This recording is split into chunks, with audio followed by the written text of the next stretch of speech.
The hardest part is the mouth of this nonsense fish. And they call you a fish. Fish mouth is a bad throat. You want it to be like this, but they know the part plus. You want to eat the mouth with the teeth?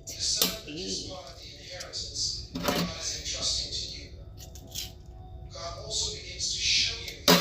This thing here, you have to remove it. And of course, you're going to remove the blood inside.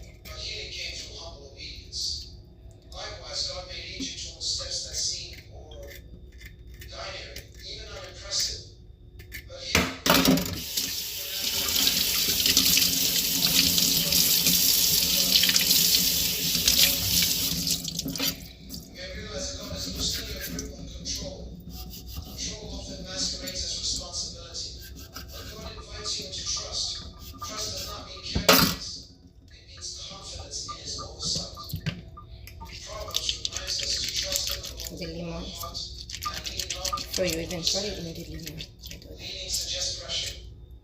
God is teaching you to stop leaning so heavily on yourself and rest more fully in Him.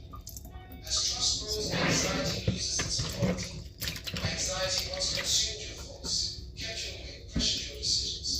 Now peace begins to guard your heart. Philippians describes a peace that surpasses understanding, not because circumstances are perfect, but because God is present. That peace becomes a marker that you are walking in alignment. God also starts refining your language. Words carry direction. Amen. Complaints once came easily, but now gratitude interrupts them. God trains your tongue to agree with truth rather than fear. So they really clean everything. They just remove the beaks. Over future, over purpose. You may notice that God begins to remove certain dependencies, not because they're sinful, but because they replace with trust. Teaches you to rely on Him as your source, not systems, people, or pattern. In S. When Israel depended on Egypt, they lost identity. When they depended on God, they gained purpose.